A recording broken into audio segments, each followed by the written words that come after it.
Welcome to Headstones and Microphones, where we use AI to step into the past through a researched, first-person simulation of history's most interesting people. I am your host, Calvin. While we've added some creative storytelling, our goal is to inspire your own study of these fascinating lives. Now, let's meet our guest. Today, we are swinging through the jungle and diving into the deep end with a man whose yell is legendary and whose swimming was unmatched. For those who may somehow not know who you are, who are you? I am Johnny Weissmuller. Some know me as a 5-time Olympic gold medalist, but most folks probably recognize me as the man in the loincloth. Tarzan of the apes. A legend in two worlds. Johnny, let's go back to the very beginning. When and where were you born? I was born on June 2nd, 1904, in a place called Friedorf. At the time, it was part of the Austro-Hungarian Empire, though today people know it as part of Romania. And what was your given name at birth? My parents named me Johann Weissmuller. Is there a story behind that birth name? Well, the name Johann is quite traditional, but the story is more about how I used it. When I wanted to compete for the US Olympic team, I actually used my younger brother Peter's records, he was born in Pennsylvania, to ensure I had American citizenship papers. I became Johnny to sound more American, and it stuck. That's a bit of a fast break to citizenship. What was your hometown like growing up? We moved to the United States when I was just a baby, eventually settling in Chicago near Lake Michigan. It was a bustling, hardworking city. My hometown felt like the waterfront of that great lake. What was your family life like? It was humble and sometimes tough. My father worked in a brewery and my mother as a cook. We didn't have much, and my father could be quite stern. But we were close, and my brother and I were always looking for adventure. What kind of kid were you? I was scrawny. Can you believe that? I was a sickly child, very thin.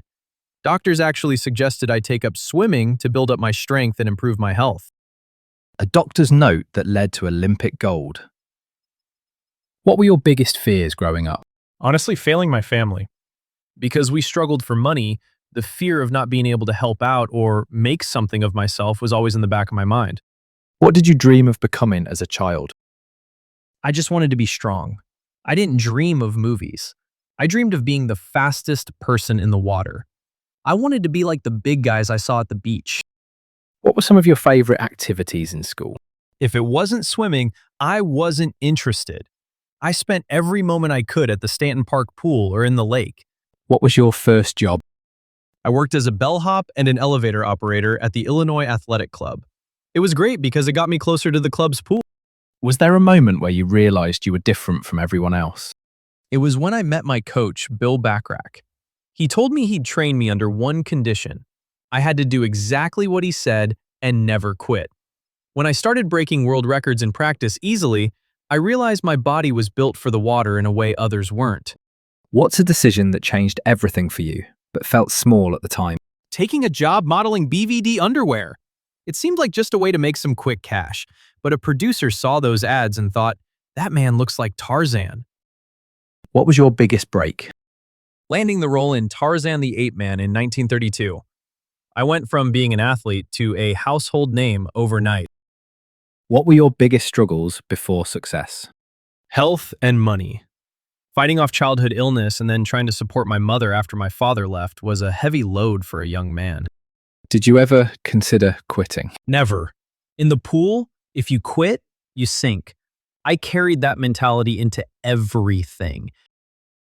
Were there any specific daily habits or routines that you feel are essential to your success?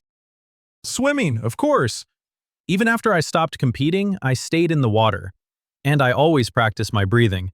You can't be a champion swimmer or a jungle man with a loud yell if you don't control your lungs. What job would you have had if fame never happened?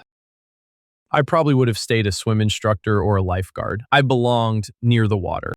What was your life like before fame? It was simple. It was the Illinois Athletic Club, a lot of sweat, and a lot of chlorine. How did relationships change after success? It became complicated. I was married 5 times. Fame makes it hard to know if people love you or the king of the jungle. But I stayed very close to my children. Did fame bring happiness?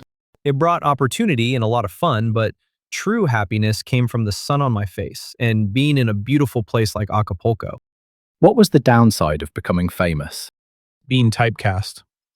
People forgot I was a world-class athlete. They just wanted me to grunt and swing from vines.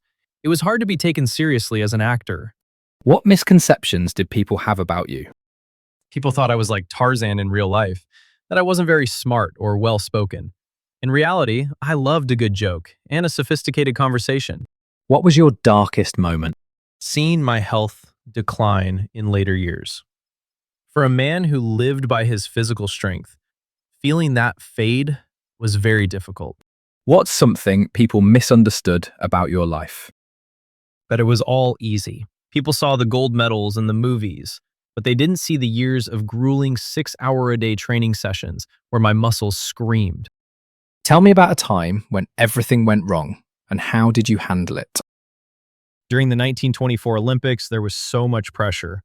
I just leaned into the water and told myself, it's just a pool, Johnny. Just swim. I won 3 golds that year. Who had the biggest influence on your life? Bill Backrack, my coach. He turned a skinny kid into a human torpedo. What was life like in your final years? I lived in Acapulco, Mexico. It was beautiful. I spent my days looking at the ocean. It was peaceful.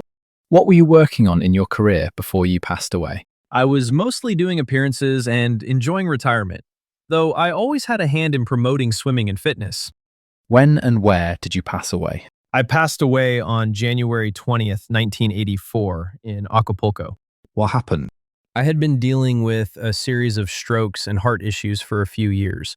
My body finally decided it was time to rest. What's a random fact about you most people have never heard? I once saved a group of people from a boating accident in Chicago. I was just there and my instincts took over. I pulled them out of the water before the rescue boats arrived. What was your favorite food? I loved a good steak, but being in Mexico, I grew very fond of fresh seafood and local fruit. Did you have any known rivalries? In the pool, it was Buster Crab. He was a great swimmer and also played Tarzan. We were friends, but we definitely wanted to outdo each other. Tell us a story nobody talks about. Once, while filming in the jungle, or at least the movie set version of it, a chimp got a bit too rowdy and actually tried to direct a scene. We spent 20 minutes trying to get a camera back from a monkey. What advice would you give people chasing success? Don't let your scrawny beginnings stop you. Whether it's a physical weakness or a lack of money, use it as fuel to get into the water and swim faster than everyone else. Johnny, this has been an absolute blast. Do you have any closing remarks about the interview or the stories you shared that you would like to share with the listeners before we sign off? Just that I hope people remember me as someone who loved life and stayed active. Don't just watch the movies, get out there and go for a swim. Thank you so much for having me, Calvin. It's been wonderful to talk again. From Olympic podiums to the canopy of the jungle, Johnny Weissmuller truly lived a life larger than the silver screen. We've had a blast diving into the history of the original big screen hero. And that wraps up another conversation from Beyond the Grave. Thanks for joining us on the Headstones and Microphones podcast. Remember, legends may die, but their stories never do. Please help spread the word by sharing and following the pod.